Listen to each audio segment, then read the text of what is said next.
Celluloid Psychosis. I am your host, TJ Bowser, and joining me as always is the very handsome, very British Mr. Paul Ashford. What's up, buddy? Man, I am great. I am really good. I am really damn good. How about yourself? Man, It's I am really good too, and I'm excited to talk about this week's film oh yes, very because it's much my so. pick, of course. But how was hmm your week? Oh man, my week's fantastic. Obviously, it is Halloween time. Yes. I had went to Halloween party Saturday night. Probably for the first time ever, I made my own Halloween costume. Um, I followed a little bits of guides here and there online, and I came up with a Friday the 13th Part 7, the New Blood Jason costume. Took me quite a few weeks, months to sort it out, but yeah, I did bits and bobs in my garage when I could in between work. But yeah, it worked out so well. I was over the moon with the final result, and actually ended up winning the best costume at the Halloween party. And me and my girlfriend, we had a great time, really good. Yeah, uh, quite a few physical media releases I've pre-ordered in the last week, but I don't really want to talk about it because I know we would definitely be talking about them in next week's episode for sure. But other than that, I've been watching movies as always, getting in the Halloween spirit, putting decorations at the front, adding to it. Yeah, man, it's been a great week for me. How about you? Man, I've been really busy this week with pre-production on commercials. It's pretty much consumed my entire week up to this point. I know it's only Tuesday, but it seems so long. But yesterday I got my folk horror box set from Severin, the volume 2, all the haunts BRs. It's fantastic. Started watching The Enchanted last night. I'm going to probably start it over again today and watch it the whole way through. 25 movies, a bunch of shorts. It's going to be a lot to get through, but I'm Mm-hmm. excited nonetheless. If you can afford the set, highly recommend. My Vinegar Syndrome release has shipped, like my Vinegar Syndrome order has shipped, Yep. and it's on its way. And yeah, I'm pretty much just working and waiting for shit to get here. Mm-hmm. Paul and I started a project this week, and we're going to be working hard on that. And it's essentially going to take up a lot of our free time, but we're still going to be doing the podcast, of course, because we absolutely love doing this. And speaking of things I love, let's talk about this week's film. And this week's film is Halloween 5, The Revenge of Michael Myers from 1989, directed by Dominique Othenen Gerard, Yeah. director of Omen 4, Night Angel, and Extra Private Lessons, one of Paul's favorite movies. Written by Michael Jacobs, Dominic Othenen Gerard, and Shem Bitterman. Starring Donald Pleasance as Loomis. I'm sure you know Donald Pleasance, but Phenomena, one of our favorites. Oh yeah. Amongst like 100 other movies. Yeah. Danielle Harris as Jamie. Yeah, she's in Yep. a lot of those movies. Every horror movie ever. Ellie Cornell as Rachel, House of the Dead, Halloween 4. Bo Starr as Sheriff Ben Meeker from Goodfellas. Jeremy Landman as Billy Hill. Tamara Glynn as Samantha Thomas. And David Urson as Deputy Tom Farah. And Dawn yeah. Shanks as Michael Myers. And the Yes. mysterious guy in black. I had to mention David Erson there because he was the famous sheriff in Critters 2, the guy that puts on the bunny outfit and gets mauled by the critters. So yeah, it was nice to see his face pop up in this movie. Yes, I absolutely love all the cast in this film. Even that Roger Podacter guy plays the cop from Ace Ventura is there. Yeah, good shit. Tamara Glynn's so good in this. So good. You want to read that plot? Yes, go for it. Okay. After lying in a coma for a year, Michael Myers awakens and stalks his way back to his small hometown in Illinois, intent on killing his niece, Jamie, who has been confined to a mental institution since Michael's last attempt to slay her. Suspecting a psychic link between Michael and Jamie, psychiatrist Dr. Sam Loomis joins forces with Sheriff Ben Meeker and attempts to stop Michael's latest rampage.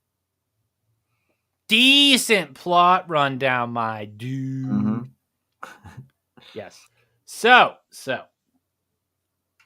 Paul, this is my first Halloween film. This was my introduction to Michael Myers when I was a wee little lad. I thought this was what all the Halloween films are supposed to be like. So Yeah. I love this film. I think it's great. Mhm. I don't see why people have so many problems with it. I'm sure I'll find that out through the course of our discussion today. Yeah. Paul, what do you think? My initial impressions. So I try to rack my brains to see the first time that I watched this film. Mhm. Um, for me, it would have been in the DVD days. I obviously loved Halloween. I loved Halloween 2. At the time, didn't like Halloween 3 because it didn't have Michael in it, but that's obviously changed through the years. So for me, 4, 5, and 6 were kind of just numbers. Mhm. I tracked them down on DVD. And I couldn't remember much about this film at all, if I'm completely honest. But obviously, I've rewatched it a couple of times very recently for this show. And I tell you what, man, I really enjoyed it. I really Mhm. enjoyed it. I know there is a lot of hate for this movie online. I never got the hate when I first watched it. I never hated this film. Um, but watching it now, it's just, yeah, there's a lot of things to talk about. I mean, Mhm. the tone is all over the place, I Yeah. think. Um, I mean, for instance, it starts off, I don't hate the film, obviously. I just want to talk about it. But I love the intro, like with the Let's credits. talk about the intro. Okay, Yeah. so I showed you the Doctor Death Hmm. intro that was included in the Scream Factory 4K release last year or the Yeah, year I before think it that, was. something like that. Time flies. And that features the Doctor Death opening in lieu Hmm. of the old man hermit blind guy thing. Yeah. And it kind of adds a black magic voodoo element to the film, which is Yeah. completely absent from the theatrical version. And I Hmm. much prefer the Doctor Death opening to the one we got because Oh, I yeah. feel like it's more on par with the film tone wise. Yeah. And it's already like Paul mentioned earlier, totally it's a confusing film already Hmm. because of some I wouldn't say, is it just because of music cues? It's just loose ends. Yeah, the music cues as well. I think the But music cues adds an extra layer to the yeah, silliness. that's what I mean. It's the tone. It's the tone. Yeah. It's funny comedy. It's dark horror. It's crazy times. I don't know. Mhm. It's hard to explain. The one thing it's not is boring. And I've I seen a lot of think people I say it's think the boring. Doctor Death opening explains the psychic link between Jamie and Michael better. Yeah. Oh, it does 100%. And it Yeah. also explains what Michael kind of explains what Michael's done for a year. Because obviously Yeah. in the theatrical If version, he's fucking dead and it's Doctor Death taking a year to bring him back to yeah, life. Yeah, makes sense. exactly. Kind of explains it. Whereas the version we got, it just shows him being kind of picked up by a hermit, and the next thing it's a year later. There's Yeah, it no makes no sense. explanation. Yeah, yeah, exactly. So I don't know if they were a bit scared of the mystic elements. They didn't want that in the movie or what, but yeah, bizarre. They took that out. I know that the scenes aren't quite finished. They've been re-edited Mhm. to make sense, but yeah, such a better intro to the movie. It's a shame, but it's good that it's on the latest 4K release as an extra at least. And I love that this kind of does what Friday the 13th Part 2 does, where it kind of like takes the ending of the first movie and kind of like shows Yeah, you it and kind of like keeps you up to date just in case if you haven't watched the other one. yeah, I yeah. like that. Hmm. It's neat. Uh, Yeah, it's cool. It's cool. It's like a good, just in case you missed it. Yeah, it was almost like a TV show, and it's like in the mhm. last episode kind of thing. Yeah, it's very clever they do that. But I just love the credit scene as well. The titles. It's like a badass like slashing, and you're trying to figure out, oh, So is this a body being slashed? is it the view from the inside of the pumpkin as it's getting Yeah. stabbed? So you watch it and you think, oh, is that someone's guts? Is it like a Mhm. heartbeat or something? Like a heart that's been ripped apart? But it's like you actually figure out it's a pumpkin. Turns out it's a pumpkin being carved because it's Halloween. But yeah, the way it's done is very vicious, very it works really well. The credits. Visceral. Visceral, yeah, yeah, that's the word I was trying to think of. A lot of quick It's like, cuts and loud noises. yeah, it's just a really cool start to the film. This is Troy Howarth scored. I believe so, yeah. Yes, Hmm. fantastic score on here. There are some weird Yeah. music cues, but overall, incredible theme song. It hits so Yeah. fucking hard, and I love some of the more mystical elements that he added here. Like there's an example is whenever Billy and Jamie run into each other when they're in the Yeah. woods, and it makes Hmm. like this mystical noise in the background when they hit each other. It's so Yeah. awesome. I love that. It adds Mhm. like this layer to the film that adds like a fantastical element, and Yeah, a yeah. film where there's like magic and shit going on. I think it's good to be there. You know Yeah. what I mean? Kind of like the Child's Play does. Yeah, absolutely. Yeah, you keep mentioning the strange music bits. So Mhm. I'm guessing you're talking about the bumbling cops. Yes, so the cops definitely aren't taken seriously in this movie. No. And I think that this is our director essentially taking that trope of stupid cops Hmm. and spinal tapping it, like Right. turning it up to 11, you know what I mean? And just Yeah, yeah, yeah. really playing that off. I think that I've never seen any interviews with him or anything, but Hmm. I see him as making this like the antithesis of the slasher film. This is 89. We're like 9 years into the slasher cycle at this point, Yeah. and Dominique wants to go in a different direction, but still stay within the bounds of Hmm. slasher. And he's right on par with Halloween, but I feel like he goes out of his way here to add some comedic elements, kind of like what the Nightmare on Elm Street did, added some of Yeah, that yeah. in there. And I also feel like Friday 13th Part 6 did that. And Hmm. I it's just it's par for the course for this era of filmmaking. And I Yeah. love the fact that it doesn't take itself too seriously, but then at the same time, we get some really awesome kills Yeah. that we never see anything. And then also something I mentioned to Paul is I Hmm. don't think we ever see Michael hide a body in any other movie than this film. Right. Like actually physically kill somebody, then move the body to another location. I think it's Hmm. just kind of alluded to in other movies, but we don't see him Yeah. dragging corpses. You know what I mean? Yeah, yeah, yeah, yeah. It's just it's kind of got a bit of everything in this movie. So yeah, like I said, you get this really cool start with the carving of the pumpkin through the credits. And you get the throwback to the last movie, explaining how Michael gets away and what happened in the last film. But then suddenly it's these two bumbling cops and the music changes and it's like clown music. It's like a trumpet. Well, It's like let's a talk about trombone. what comes before that, and that's Yeah, essentially their Jason goes to hell, but reverse. We're gonna yeah. take our main girl and kill her Mhm. off at the beginning instead of our Yeah, yeah, main villain. exactly, yeah, You know what and I mean? that's where the bumbling cops come in because they check her house out, don't they? We're talking about Rachel, who was kind And of another thing I love about this is how much Michael's in the background and how much yeah, Michael point of view we get. And that's something that I feel like modern films lack mhm, because that's not Halloween. I like those shots of Michael's point of view walking through uh, the yards, looking into the windows and seeing these people react or interact with each other yeah, from that perspective. And this film does it the best. I love how you can see the girls in the graveyard. Michael's in the mhm, background. Then we yeah, yeah, cut to that view, and then Michael pulls up, not Michael Myers, but the other Michael yeah, pulls yeah, up, and you see Michael looking at that Michael, and then the girls walk over, and you see the camera pan, but it's Michael turning his head, and then whenever it cuts back to the girl, you see Michael in the background again, still watching them. And I mhm, love that he's always there, even when the beginning of the movie, you see Michael in the corner behind the fence watching. What's Jamie's sister's name? Rachel. Rachel, yeah, Yeah, from through the window. And mhm, I love how he also whoever the DP is great. You get this mhm, interesting over the shoulder shot that we see maybe 3 or 4 times throughout the movie that kind yeah, of follows Michael's viewpoint and mhm, allows you to see some of the mask. And that's something that we never see else. What's your yeah, thoughts? yeah, no, it's cool. It's just different. It's Mhm. just totally different. Um, I don't think it's something you see in any of the Halloween films, and it's very, very different from what I remember from Halloween 4 Yeah. with kind of the style and stuff. So yeah, yeah, I think it totally works.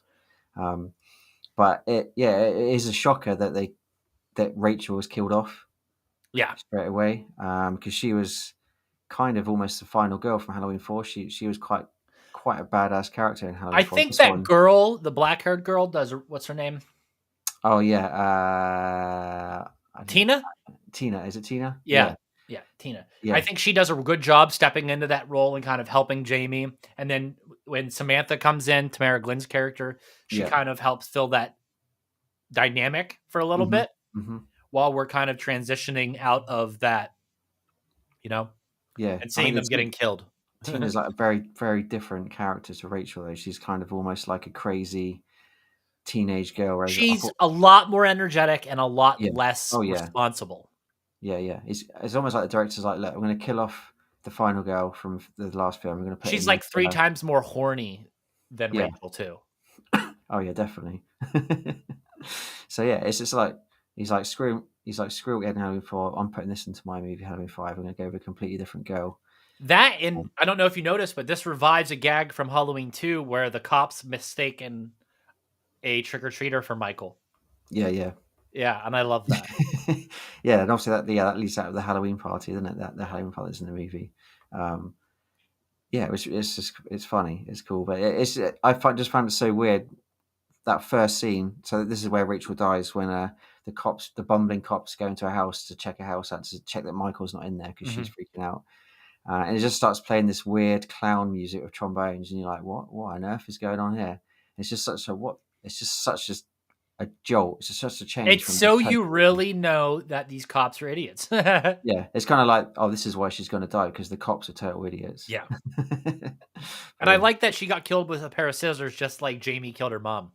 Yeah, yeah, that was good. Yeah. Oh, and it So, kind of explains as well that Jamie's mum wasn't dead from part 4. and this is the agriculture version of Jason. He uses nothing but farm instruments. So what do we got? We got a Scythe. a scythe. Yeah. We got a pitchfork. We got like a Mhm. yard hoe of Mhm. some sort. What else do we got going on here for kills? He chokes somebody with a rope. He does a Jason Voorhees thing where he like busts through a fucking door. Yeah. What else do we got? We got the classic knife. Yeah. You got Loomis getting thrown out the window. Yes, Yeah. brute strength. But yeah, it's just so different. I think maybe that's a bit of the hate that comes. It's just very different. Mhm.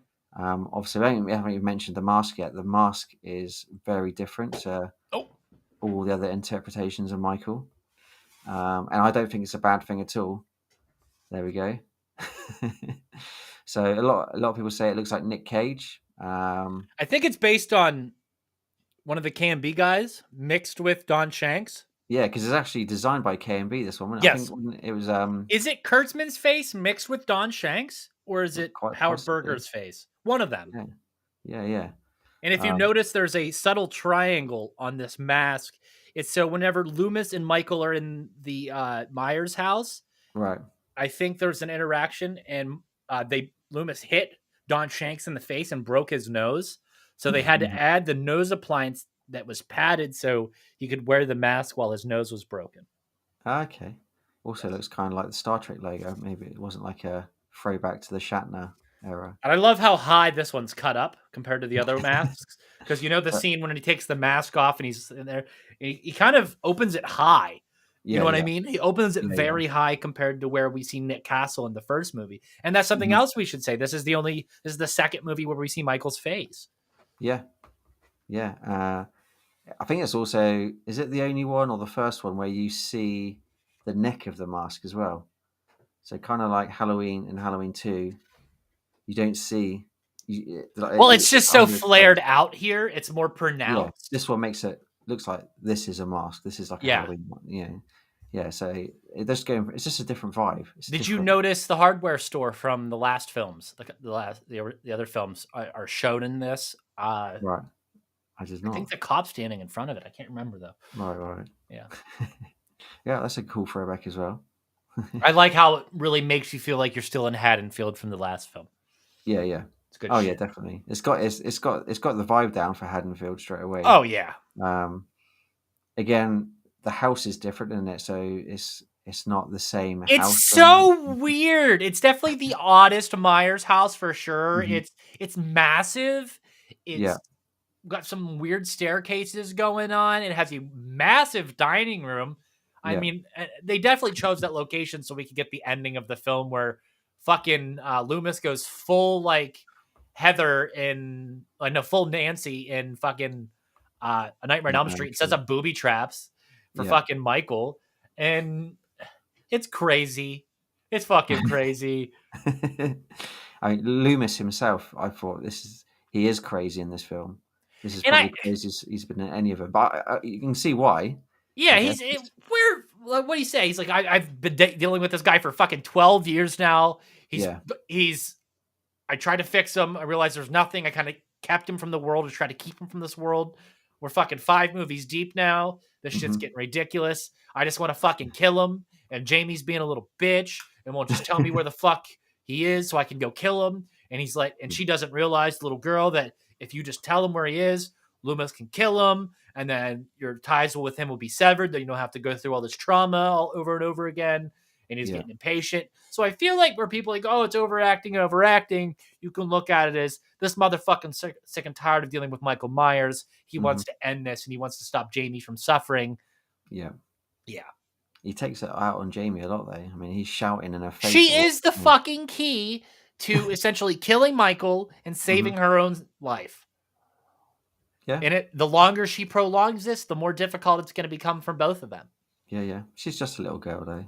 Mm-hmm. Or they're saying that she did stab someone. I mean, look what happens because they don't find him in time. Look at part 6. Yeah. Doesn't she get fucking skewered on farm equipment?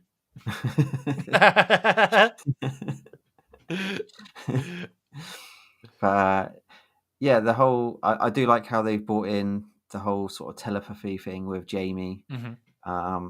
Again, like it you adds like an Eyes of Laura Mars thing to it. Yeah, it is explained a bit better in the Dr. the Death. intro we didn't get with the kind of mystic guy who's bringing Michael back to life. Yeah.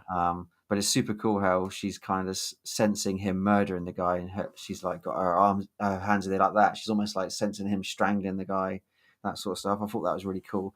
And to be fair, she's actually a really good actress considering she was only a child. You got to play a mute. And you're Yeah, that was a strange choice as well. Why have they made her mute? She obviously wasn't mute in the last movie. I guess it's the whole shock. It's probably that or the connection to Michael. Yeah. Well, yeah, it could be. I mean, she slowly comes out then through the film. She slowly says words as the film progresses, as she kind of realizes that she has to stop Michael. Obviously, he kills all of her friends, her sisters, everything, and that kind of shocks her into her. I guess it shocks her voice to come back a bit, but obviously shocks her into fucking Tina gets stabbed in the shoulder sideways. Yeah. And then left in the woods to fucking bleed out. Yeah. Damn. Yeah. And yeah, she goes from that crazy bundle of energy girl to that, which is kind of sad. Roger Predactor's death's pretty fucked too. That's so violent. Yeah. Again, that's what I mean by the tone is all over the place. You get all these different vibes. You've got like the bumbling cops. You got the really cool Halloween party, the actual Halloween party. Yeah. I mean, I love 80s movies with Halloween parties in because they always look so fun. The costumes look great. And this one's no different. Obviously, this one throws in the whole Michael turns up and then someone's trickled. What's his name? Spitz. Spitz, who's like the sort of the class clown, is dressed up as Michael. That was actually quite a funny scene as well with the cops when he comes out chasing the girl. And it looks real. It does look real. I forget his line when he goes, "Oh, have you got her number?" When he's talking about Michael Myers. And he's like, "I need a virgin." Yeah, yeah.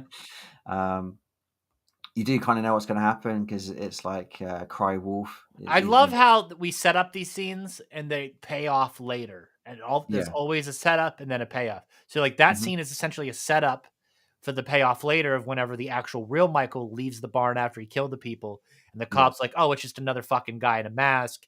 And he just essentially lets Michael walk up to the fucking cop car with the pitchfork. And then we don't get to see it on screen, but later they just fucking murdered. That was disappointing. There's a lot of off-screen kills. Tamara Glynn, the cops, stuff like that. Yeah. I mean, there's got to be some gore on the cutting room floor somewhere. Because those two bumbling cops, all through the film, they're stupid. They've got their silly noises. They definitely should have got their comeuppance, Yeah, you want them to get killed. I wanted them to get killed, and I was like, "Oh, brilliant! Here we go." They're thinking that Michael Myers is a trick or treater, and he walks right up to, like I said, walks right up to the car. You go, "Here we go." They're going to get sliced, and then it just cuts away, and the next thing you see their bodies in the car, don't you? A bit later on. So that was super disappointing. I'd love to have seen them get their comeuppance. But that is a cool scene. It's funny as well. I mean, they've been funny all through the film, so it's funny to see them mistaking a trick or treater mistaking Michael Myers for a trick or treater and just letting him come and kill him. So that was cool.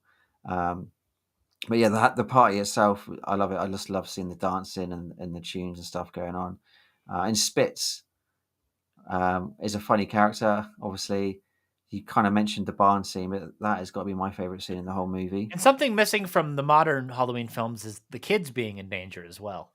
Yeah, yeah, yeah. I was like, I that's think the whole that's. thing. Is like these kids are caught in the middle of this fucking psycho killer running amok, Mhm. and that's a key element in the first movie that's completely missed in the newer ones.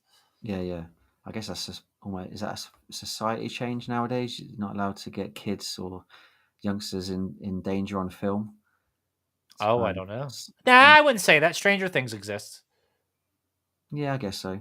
But yeah, you don't see it as much anymore as you did in the 80s. No, it's definitely not the Kids getting hurt same and stuff. as let's Yeah, put Corey Feldman in this terrible position.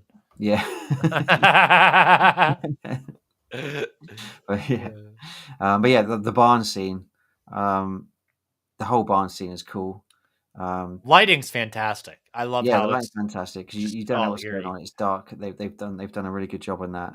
And it's It's just constant funny. fake out, fake out, fake out, fake Yeah, out. Is this real? Is that Michael? Is this actually Michael? Oh, he's mhm, stabbing her. No, he's not. It's yeah. He gets lured into the cabin because of kittens, which is uh-huh. funny. Yeah, and it's obviously it sets up a bit of a raunchy scene between Spitz and Tamara Glynn, whose character's name I've completely forgotten. Um, obviously, then we get the good kill from Michael with that was the pitchfork, was it? Pitchfork through his back, Yeah, like mid hump. yeah. So a good nasty kill.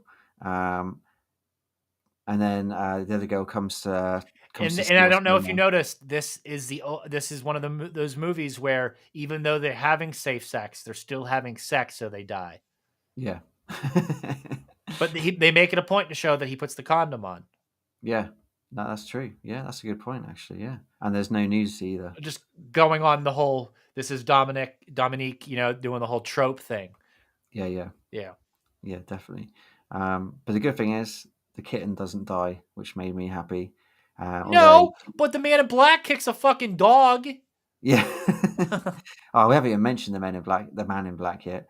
But yeah, I was happy the kitten didn't die. It is covered in blood, but I presume that's Spitz's blood.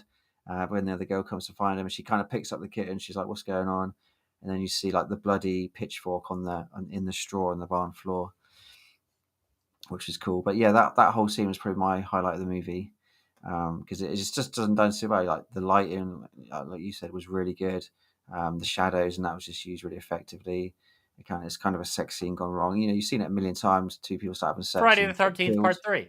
Yeah, yeah, exactly that. But I would say this is done better purely Oh, off yeah. the lighting. And Cinematography is fantastic here. So underrated. yeah, yeah, yeah, definitely. But yeah, it's yeah, it's just. But yeah, you mentioned the Dark Man. Do you want to talk about the Dark Man? Yes, I love how he's introduced on the bus with the kid and everything, that whole entire interaction, and how he Hmm. just kind of shows up or he's in the background somewhere. And then, of course, at the end, we'll get to that. But Yeah.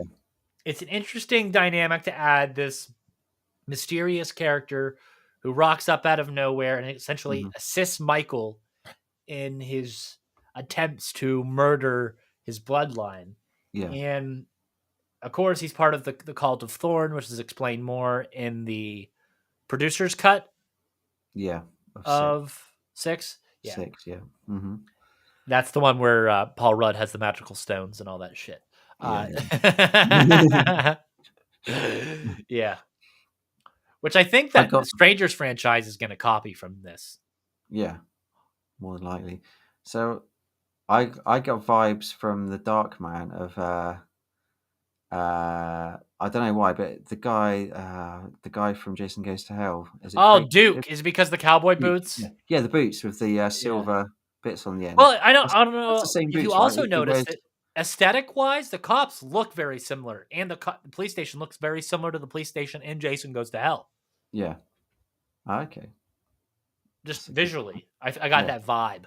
But yeah, just when you see him walking, you just see his boots with like the silver like Yeah. stud or whatever they're on the end. I instantly thought of that guy from Jason I Goes to love Hell. the whole silhouette with the fedora thing, and then when at the end when he's using the old Thompson machine gun through the bars, it's Yeah. such like a noir thing that Hmm. I'm just captivated by the whole like idea mystery. of this character being introduced into the Yeah. Halloween because it adds this entirely different dynamic to a Hmm. franchise that's essentially just been Michael versus Final Girl with Loomis trying to stop them. And now Yeah. it's Michael with a helper. And it's so neat. Mhm. Yeah. Yeah. Yeah. Definitely, I'd agree. It's just yeah, it's just so different. It's so different to the it's so different to 4. It's so different to 6. Mhm. Obviously, all of them. This one's kind of just stands out on its own for its bizarreness, I would say. I agree. And that's definitely not a bad thing, though. And everyone that dies, like, I don't want to say everyone, but Michael, like, you really wanted him to die. And then whenever he Mhm. dies, that's such a good payoff because he gets murdered in such a brutal way. And Michael just drags him off before he's even done twitching. And I Yeah. think that's such an effective thing. Uh, who else Yeah. gets just absolutely murked in this? I A can't lot remember. of, Yeah. yeah, a good Yeah, I amount of want to people. mention. Yeah, I want to mention the mask as well that the other Michael wears in the Yes. car. It's like a. It reminded me of like a Dick Tracy, one of the gangsters from Dick Tracy, the movie, the '90s movie. It's just real badass, like with the chin and all the features. That actually looks so cool. I Michael's know. driving a car in this one too. So, Yeah, yeah, and that's always been a thing from the Halloween and Halloween 2. How does he get from the hospital to, or from Haddonfield to the hospital? mhm. Because how is he driving? Obviously, in this one, he just drives. They're like, yeah, everyone's moaned that does he drive in the other movies, so we're just putting it in this one. It's fine. But yeah, special mention to that mask because that is cool. I think is it Trick or Treat have done a replica of Must that have. mask. I've seen that mask for sale Yeah, before. that's how badass it was that a mask other than Michael is out there. Also, not mentioning the Halloween 3 ones, but that's a different story altogether. But yeah, it's got a very 90s feel as well. This movie, I know it's 89, so it's right on the cusp of the 90s. But like the colors and the pop in of it on Blu-ray, Mhm. it looks really good. Um, Yeah, the Anchor Bay Blu-ray still holds up very, very well. yeah, yeah, yeah.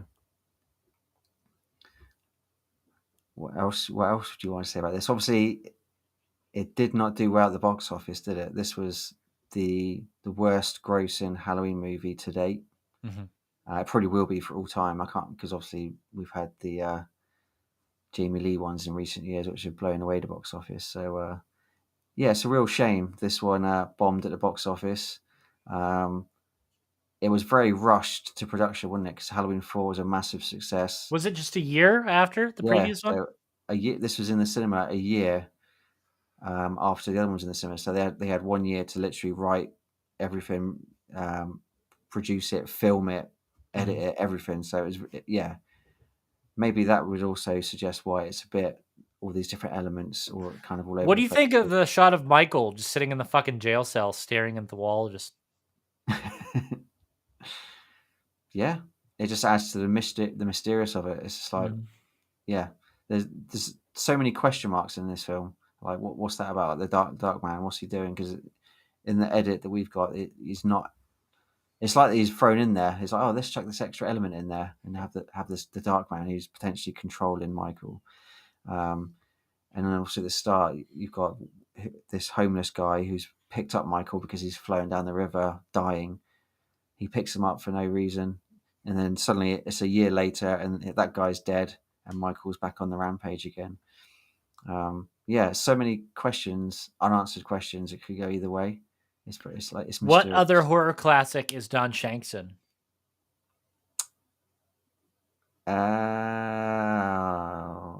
Give me a clue. Christmas. Oh yes, Silent Night, Deadly Night. There it One is. and two. One and two. Yeah. He's in. Is he in two? I thought he's just in one because he's that Santa dad. Oh, I thought he was in the second one. Yeah, maybe it's just the first one. Mm. Yeah, Yeah, another absolute classic slasher. Didn't he also play the Dark Man as well in this one? yeah, yeah, yeah. He was Yeah, Darkman yeah, as well. yeah. Obviously, you don't see him, but the shadows and the hat and stuff. Yeah. um, but yeah, it's a real shame this film bombed at the box office. I don't think it's the film itself. I think it is more the evolving times. You know, the 80s going into the early 90s. Slashers were kind of falling away. I guess it's got the number 5 on it as well, so that's kind of what fifth installment of a movie has done well at the box office. That's Yeah, a big traditionally it's not a lot. no. Obviously, Nightmare on I Elm mean, Street 5, Yeah, Halloween Nightmare on Elm Street 5, 5 bombed as well, Friday didn't the it, at the 13th box 5, yeah. office? Yeah, what else, there can't be many films that you're going to go to the cinema to see a fifth installment of a number 5 on it. Also, kind of weird, the credits at the start, it doesn't say Halloween, the Curse of the Revenge of Michael Myers, it just says Halloween 5. There's no The Revenge of Michael Myers, it just says Halloween 5. I don't know why they didn't put that in the title at the start of the movie, but who knows. But yeah. Yeah, having a Swiss director on this was definitely a different choice. Yeah. I kind of like it because it stands out in a franchise of a lot of repetition and stuff Mm-hmm. like that, and it definitely dares to be different instead of just playing it safe like Halloween 4 did. I know a lot of Yeah. people like, "Oh, Halloween 4 is great." And yes, it is great. It is a very good slasher movie, but I also like films that dare to be different. Yeah. And if it pulls that off in the slightest, then fuck yeah, you tried and you made it happen because Yeah, yeah. it's out here and we're talking about it. So it left a Mm-hmm. lasting impression on me, left a lasting impression on Paul, and it's still talked about today, still argued about today, and it's still getting all the hate and love online because we got 4K editions and stuff. Yeah. So, and of course People are that still Dr. buying the Death, mask, yeah, like the yourself. mask. um, and the director, obviously, he did Dark. What's it called? Dark Night Angel. After this, which is a crazy horror film as well. I just mentioned that there is one scene in there which is bizarre, like really bizarre. So if you haven't seen Night Angel, I highly recommend it. It's more than likely I on. think it was really funny that the director's first film was also involving an escaped mental patient from a hospital. So I was just like, damn. He knows what to do here.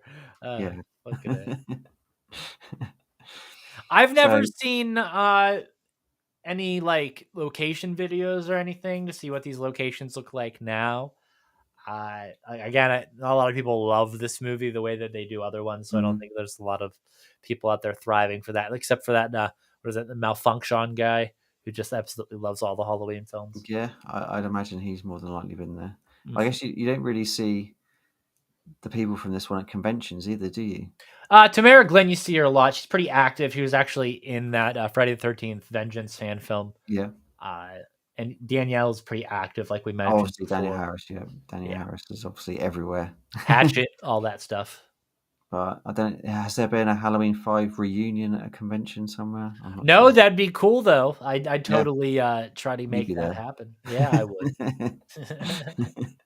It's definitely Yeah. a good double feature with 4 because, like we Mhm. said, it kind of starts right before it ends, and I love films that do that. Especially, I mean, you can double feature Halloween 1 and 2, Mhm. and it kind of has that Oh same yeah, back to back. dynamic. Yeah. Yeah, yeah, yeah, yeah, definitely. So yeah, I feel bad for this movie that it gets so much hate now. Mhm. And it bombed obviously when it came out. It's got hate now. I would say it's undeserved. Yes. Um, yeah, it's it's definitely not boring. I've seen people say it's boring. I can't see why someone would think this movie's boring because there was just so many things going on, be it Mhm. strange or brutal with the murders. Yeah, it's just there's always something going on. Obviously, Michael's different in this. The mask is different. There's the mystic stuff. There's the telepathy stuff with Jamie. But we had to explain why the fucker that wouldn't die. You know what I Yeah. mean? hmm And you got Loomis going absolutely batshit crazy in this one. Um, and apparently he was like deadly serious on set. So there's a few videos on YouTube of behind the scenes on the set and stuff. Apparently he played this deadly serious, which is I great. would. Yeah, definitely. Devil's eyes. hmm So yeah, how would you rate this movie? So I'm gonna rate this as its own movie, not a Halloween movie. hmm So as its own movie, I'd rate this a 3.5 out of 5. Ah, It's not the that's greatest exactly what I movie, was going for. but that's where I rate it. Yeah. So would you? How would you rate it as a part of the Halloween series? Ooh, so I really love 2 and H2O. Mm-hmm. I really love those. And I think the sister trilogy, which is 1, 2, and H2O, and then so it goes. This essentially is my fifth favorite Halloween movie. Oh, nice. Okay. I love it. It was Mm-hmm. one of my first, but if I would have to rank it in lieu of Halloween films, 1, 2, H2O, 4, 5. Wow. Cool. I don't know where I'd put it because, like I said, when I first saw this movie, I was just collecting all the DVDs.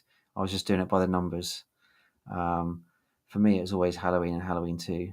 H2O was cool because I got to see that in the cinema. I was old enough to see it in the cinema here in the I UK. always feel, and to this day, that the way that Jamie Lee Curtis's character, well, what's the fuck's her name, Laurie, acts in Really, H2O is more realistic than the way she acts in the new Halloween the series. new ones, yeah. And I hate even H2O gets hate now because of the new ones. Mhm. They're kind of like, yeah, I H2O just feel never like she would get PTSD from the situation. She would move as far away as possible, try to start her own life, or her happened. life over again. I don't think she would become a reclusive hermit and stock up on fucking guns and wait for him. No. I remember H2O was such a massive deal when it came out Yeah. as well because it's like the return of Laurie Strode. But yeah, then again, it's happening I again. And wish it didn't have so many of the Scream people involved because there's so much of that like style impressed on it yeah, Scream stylistically. You know what I mean? would it I have mean, happened without Scream though? even the fucking guy who plays Michael was also Ghostface. So Right. like, yeah. Mm. Scream. I think Scream helped it a lot though. Also, it wouldn't have happened, would it? I guess without Scream. Probably not. No. Probably not. But But then uh, again, Mustafa Akkad would essentially make anything happen when it yeah, comes to Halloween. So yeah. Yeah. fucking Yeah, I would give it a solid 3 out of 5 as well. Sorry, a 3.5 out of 5. Mhm. Yeah, it's not. It's obviously, even if you watch it out of a curiosity to see why is this I would say it is the most hated Halloween. Oh no, Halloween Resurrection is probably the most hated Halloween. Bingo. I just wiped that one out of my brain. Yes. From the original, well, from the early That's one. that's next year's Halloween pick for me to defend Oh is god, Resurrection. do you like it? Do you I Resurrection? mean, no other movie has a guy kick through a door, kick Michael Myers in the face. I Yeah, mean, yeah, takes balls, Buster Rhymes. yeah. Trick or Yeah. treat, motherfucker. Yeah, I'll go 3.5 for me. Probably just want to defend it from a lot of the hate it gets online or Mhm. in books, etc. Yeah, don't hate on the Just mask. because it's not your headcanon doesn't mean it's not ours. Yeah, Moral of the fucking story. If you don't like the Cult of Thorn, who cares? You got 3 fucking timelines to pick from. hmm Enjoy. If you like peanut butter on your penis, go watch those movies. If you hmm like the voodoo shit, the cult stuff, watch these. If you yeah, like the sister trilogy, go watch those. That's what's great about the Halloween franchise. Different structure, different absolutely. folks, and there's options. It's a Yeah, fucking buffet. absolutely, yeah, you. I think you nailed it there. Fucking A. So, we will be back next week with a bunch of fucking news because by the time we come back, there will be Vinegar Syndrome announcements. There will be a hmm bunch of other announcements. We got to talk about the Arrow video announcements. We got to talk about all the physical media announcements. Oh yeah. And of course, Paul's next pick, which is a movie Paul and I recently watched and were hmm absolutely floored by and would argue is probably the best Little Rubber Monsters flick to come out in the last 5 years, maybe? Oh, easy. Yeah, Easy. easy, We could easy. make the Probably case longer. for longer because Yeah. Frankie Frico is fucking awesome and hmm Shabadoo.